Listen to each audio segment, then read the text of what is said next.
Hello everybody, it's the Naughty Investor here. Thank you for tuning in to this video. So today I wanted to discuss pump and dumps, how to avoid them, what are they, why they suck, and why they are common in cryptocurrencies, and not just that, but also in stocks, especially penny stocks. So a pump and dump is basically where a single user or a small group of users try to make a lot of money off an asset. And they do this by pumping it. Now, pumping it means that they're going to buy a ton of this asset, I should say, or this stock or this coin, whatever you want to call it. We're just going to use assets as a general term for stocks and coins.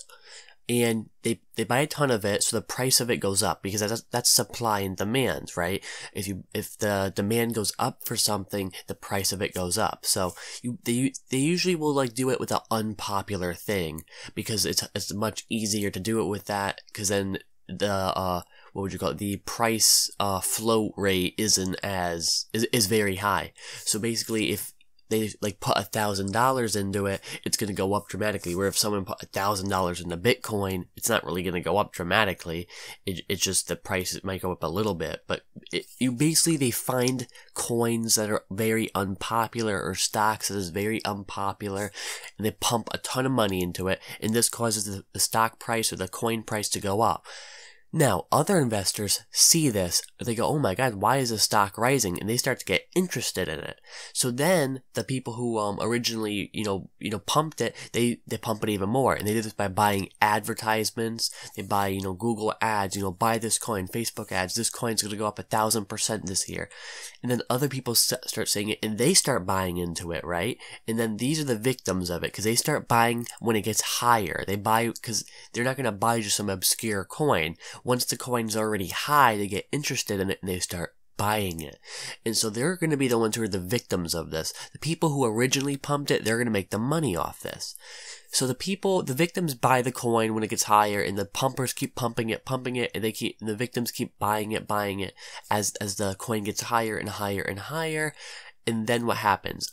Then the pumpers, they dump the coin. They sell off, a ton of, they sell off the coin. The people who buy the coin from the sell-off get screwed as well, and the coin drops in value. Why does it drop in value? Because there's no longer any interest in it, because the pumpers have checked out. It might get some interest just for, hey, you got some initial popularity, but overall the coin's going to drop like a rock, the stock's going to drop like a rock, whatever asset is going to drop like a rock. Now, let's get into how to avoid these and how to, make sure you're not getting pumped and dumped. So if you're looking at a new coin, that you're curious about, and obviously you have to do a ton of research before you put money into who are the developers, what's the community, how long does it take to mine, or, if you're buying a stock, you're going to look at the company, their taxes, their debt to income ratio, their PE ratio. Those are things you're going to look at for stocks versus, cryptocurrencies, right? And this video is for both of you guys. If you're a cryptocurrency enthusiast or a stock investor, this video is for you. Now, what a lot of pump and dumpers don't do, or the amateur ones don't really do this, is they don't buy naturally over time. So let me explain. If you just see a huge spike in a coin, if you just see huge spikes, stay away from it, usually, because this could indicate that the person is pumping it, because they're buying a ton of it at once. Now the way to avoid this is to only look for coins that rise gradually over time, because this is indicative of a more naturally rising currency or asset versus something that's the result of a pump. Do you understand what I'm saying? If you do, comment below. I don't know. I can't hear you right now.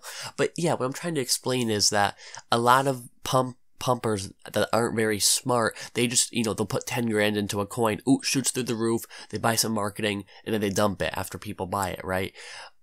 Very few pumpers are skilled enough to know how to buy, over time. They put $1,000 in 1 week, $1,000 in the next week, and it shows the coin gradually rising versus spikes. So the rule of thumb for, what to take away from my video is, look for gradual risings in assets, gradual rising in coins, stocks, whatever it be.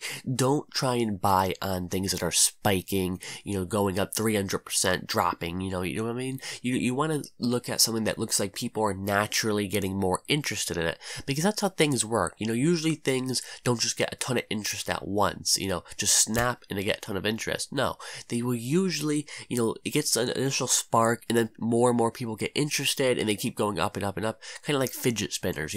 Fidget spinners were not just these huge things overnight. They were not an overnight success. They got a little bit trendy and more kids started buying them. Friend sees that his friend bought one, he buys one, then that other friend sees that he bought one, so he buys one, and it kind of is like a chain effect. Speaking of chains, a great example of a pump and dump is Chaincoin, because that is a fucking scam. Stay the hell away from it. Mark my words, people are going to be losing a lot of money on Chaincoin. So yeah, guys, if you enjoyed this video, be sure to leave a like, subscribe, share the video. Helps me out so much, guys. I've been gaining a lot of views here on YouTube, and I really do appreciate it. I do not make money from this. This is just my hobby for right now. If I could make money from it, I would. I'd probably just buy more, more Bitcoin with that money. And yeah, guys, that's really it for this video. Have a great day.